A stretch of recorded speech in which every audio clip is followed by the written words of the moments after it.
previous video, we looked in detail at all the territory, sub-region, and unified region bonuses found in both vanilla and AOTR, showing the incredible differences between each game's approach to rewarding players on the overworld map and what each game's overworld focus really is in this regard. In this video, we'll start getting deep into all the multipliers. This is basically the first of two parts on these features, and will cover only resource and experience multipliers before I finish it off next video with attack and defense multipliers. As expected, AOTR completely overhauled this system, and for the better. No longer are they just kind of tacked on, but bear a lot of weight of the mode this time around. Lots to cover as always, so let's jump in.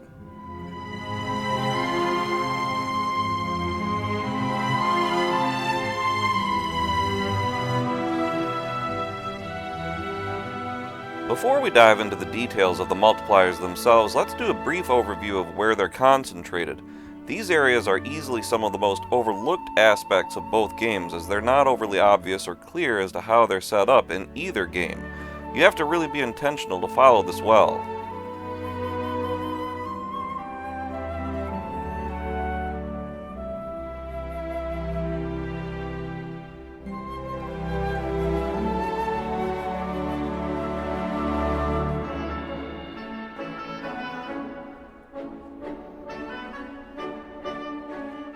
But even being intentional, they can be a bit confusing. This is just the overview, so we'll look at them in more detail in a bit, but it does help to set everything in perspective. These multipliers seem to be somewhat haphazardly placed in the vanilla game, but far more methodically so in AOTR. From the outset, you can begin to see a grand strategy you can start to form on the overworld map, if you're intentional about it. This can help you in the open game scenarios when you want to figure out the best place for your starting location, or in the historical scenarios, which faction to choose based on multipliers surrounding it. Non-colored spaces are where you get only power points from various sub-regions. So let's take a closer look at where these multipliers are placed and how effective they are from game to game, starting with resource multipliers.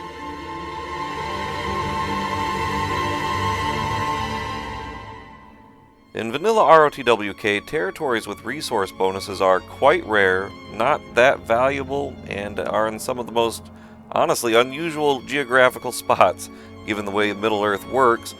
You can see way out in the wastelands of Enedwyth and Minhirioth that somehow resource bonuses are lumped together, a rather depopulated and desolate region in Middle-earth, and Fangorn and the Old Brown Lands doesn't make much more sense. Calduin makes a little more sense, given its proximity to the Lonely Mountain and the rest of the prosperous region around them. We'll get into that in a little bit, but you can see, judging by the scenario being played, that these bonuses don't really add up to much at all. At least in terms of how they would have to be shared between players fighting over them, they basically provide just a little bit of an edge, not much more.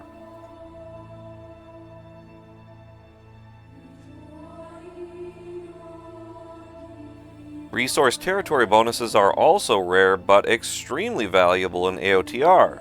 Here you can see where they are and what subregions you have to capture. There's no doubt that the region of Erebor has the advantage over every other region. This is a great way for the game to reflect the way the world of Middle-earth works during the late Third Age, bringing it to life in a surprisingly subtle way.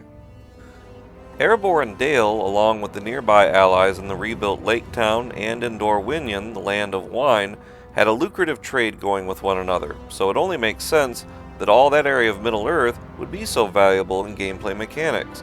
The land of Norn and Mordor was also the area where many slaves were brought to farm in order to provide food for Sauron's minions, and Umbar was essentially a pirate capital. The various subregions of Gondor naturally would be fairly lucrative, being the last great nation surviving in Middle-earth, and of course the subregions around Isengard and Edoras are pretty obvious. Moria is a little odd, but I suppose it reflects the mithril there? Not too sure. That the northwest of Middle-earth is completely devoid of any territory resource multiplier is a pretty big disadvantage for the player starting up there, obviously, but again it reflects the times. There just wasn't trade or production in those areas outside of Bree and the Blue Mountains, and not much of that going on for that matter. A bit of clarity is needed for the resource multiplier here. In either game, that is only for RTS matches. It has no impact whatsoever on the Living World map. Notice that my income next turn is 900, 300 per each fortress map territory I own. I have no farms, but you can see I have a resource multiplier of 20% in the top left corner. So naturally, if resource multipliers applied to the overworld map, my resources next turn would be higher. In Vanilla and AOTR, resource multipliers affect only your fortress and outpost respectively, so even Vanilla's farms are not impacted. This is the only way to increase resource production from your fortress in either game, by the way, so it's a pretty cool feature.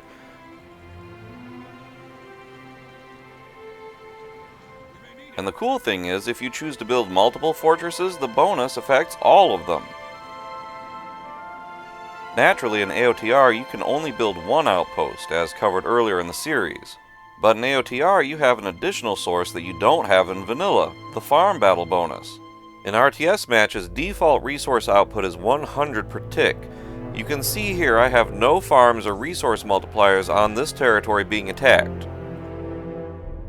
And as we covered last video, the farm battle bonus boosts it by 20%, but the battle bonus does indeed stack with territory resource multipliers. You can see here I have a resource multiplier of 20% again, and the territory being attacked has a farm this time, granting me that battle bonus. Needless to say, this is a huge advantage for the player with resource multipliers on a map with a farm battle bonus. This is especially so on a territory with a farm and elite barracks battle bonus combo. Not only would your resources be pumping out like crazy, but you'd be pumping out units faster than your enemy as well. Great way to keep up the defense. So as covered a little bit ago, the player who starts off within the region of Erebor gets quite an advantage, a region worth fighting for. And of course, resource multipliers affect even your fortress map citadel resource output.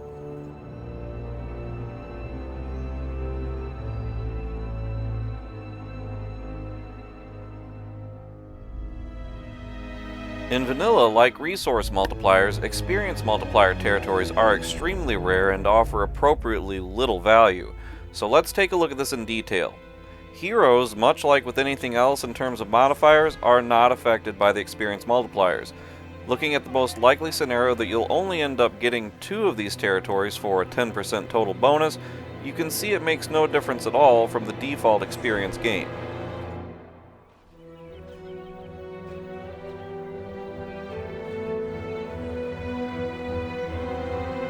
In AOTR, the subregions which provide them are a bit less rare than the territories in Vanilla, but with the added incentive that there are 2 regions which include experience multipliers in their unified region bonuses.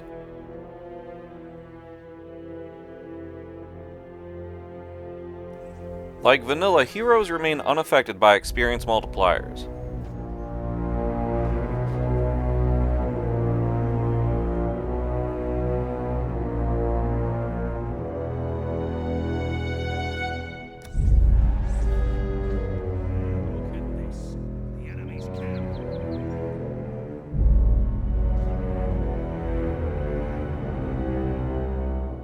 And because heroic units are only summons in AOTR instantly at level 10, obviously they don't get experience bonuses.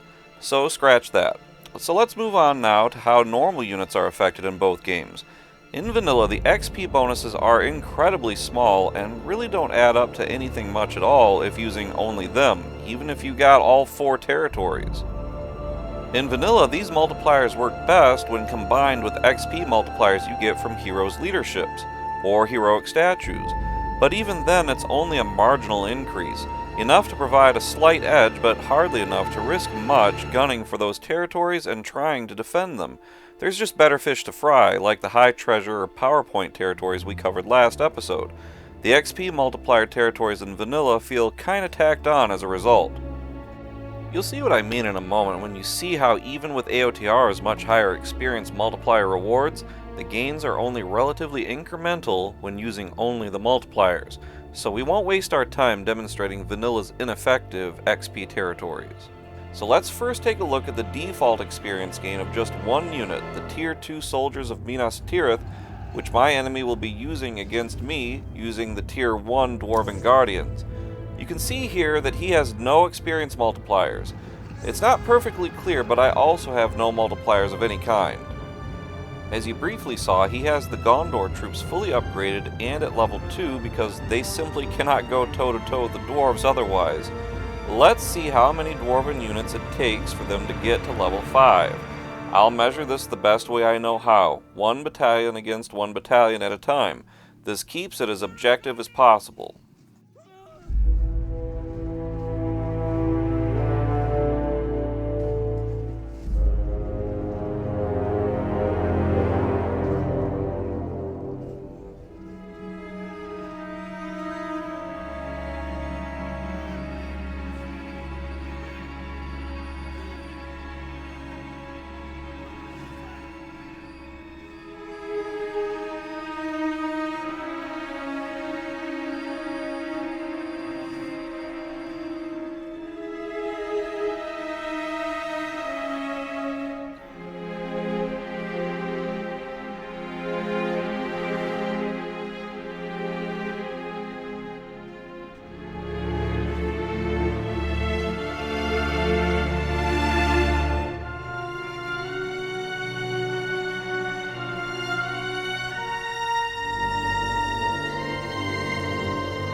So if they had survived, it would have taken anywhere between 9 to 10 battalions of Dwarven Guardians to get to level 5.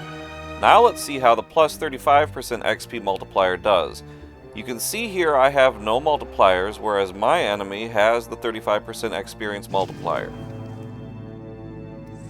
As you can see by all of the red territories of my enemy, an AOTR, in spite of being so rare, in the northwest of Middle-earth is where you can get most of them at once in a relatively confined space. The total of 35% doesn't really do a whole ton on its own, but is enough to make a difference, as you'll see. This is especially so in conjunction with some of the incredibly high experience boosts you can get from some factions like Gondor, but let's see how it is on its own first.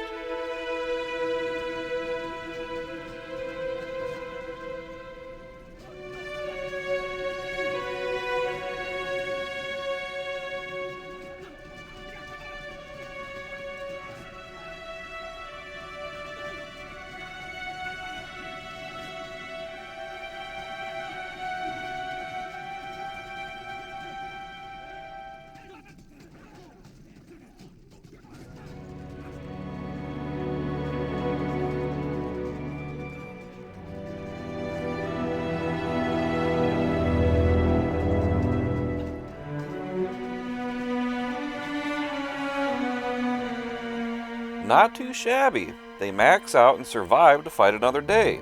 So the impact is certainly felt, even if it's not staggering results. But what about when using the massive XP boosts I referred to for the faction? Here you can see that Gandalf the White provides an incredible 50% boost to XP gain with his passive leadership. The other effects won't come into play here.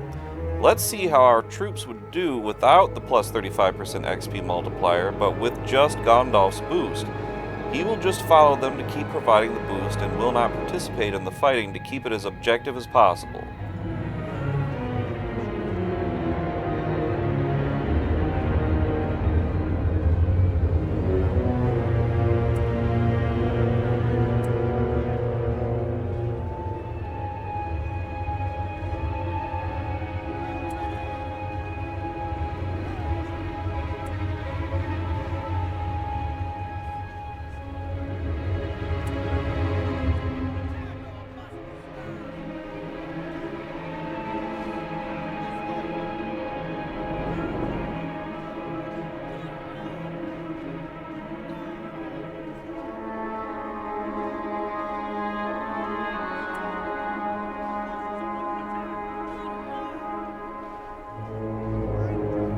So a much different result from the XP gain with just the 35% XP multiplier.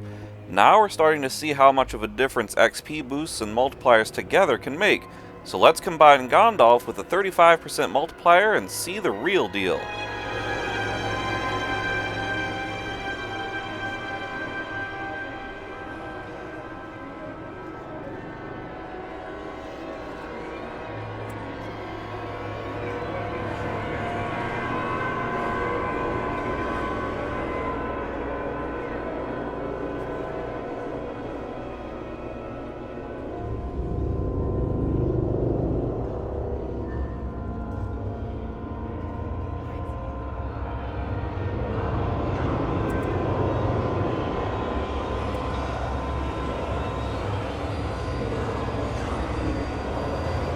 A nice sense of progression now, but it gets even better with Gondor, Prince Imrahil. He can provide double experience gain for 60 seconds to nearby troops. Let's see how much of a difference him and Gandalf together can make without the 35% multiplier.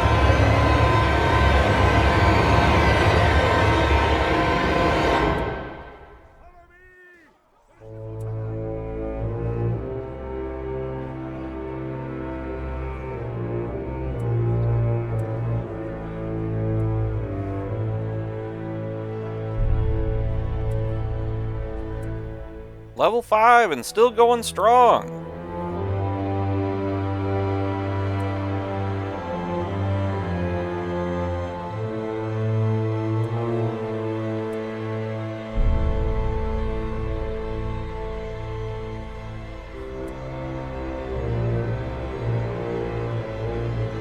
Pretty incredible difference from where we started off with the default experience gain.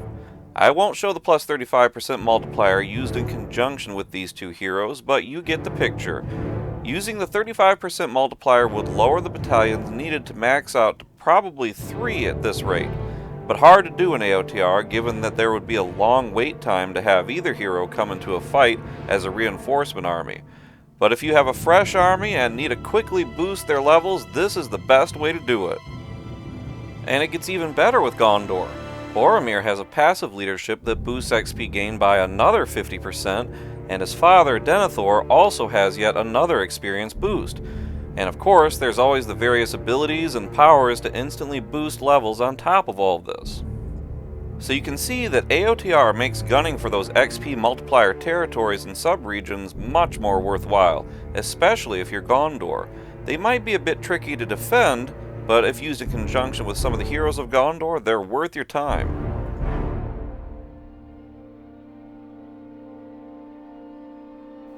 Here's a fun little section for you regarding resource and experience bonuses.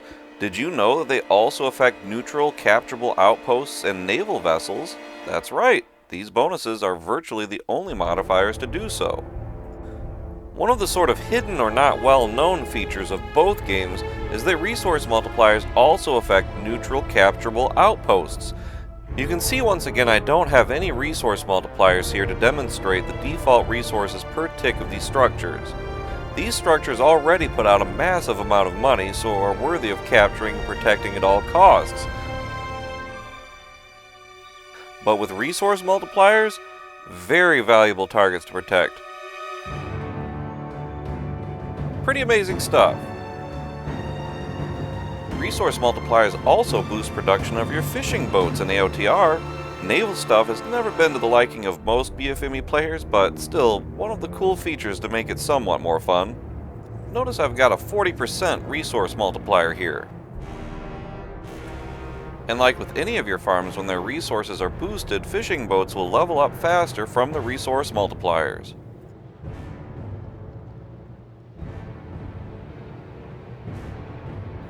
In the last part before closing out this video, your attack ships do gain more experience from experience multipliers. You can see my enemy does not have any experience multipliers here.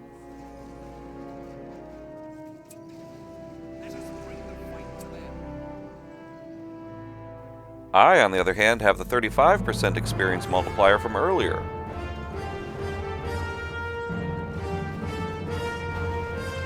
Like explored earlier, nothing stellar by any means, but enough to give that edge to get to level 5 faster. Sadly, there are no heroes or special units which can boost their experience gain even further. By the way, if you like this kind of deep dive and want more great BFME analysis of its mechanics, check out these series of mine. There's the Attribute Modifier series where I break down in great detail how modifiers actually work, comparing the vanilla games to the massive overhaul the Age of the Ring mod implemented over them. I also break down the fire mechanic, concluding at the end of that series with a great talk on the mechanic from one of the developers of the game from way back when the BFME games were coming out. There's also the Stealth series, where I show how stealth really works, again comparing vanilla to AOTR, and the beginning of the unit analysis series with the Berserkers unit. I also have a growing library of tutorials on how to use the BFME World Builder and how to mod, along with lots of great gameplay videos besides. Well, that just about wraps up this video. The next video will be all about the attack and defense multipliers, which really get to the heart of the AOTR overhaul of the War of the Ring mode's multipliers. Tons of damage and armor to be shared, so check it out.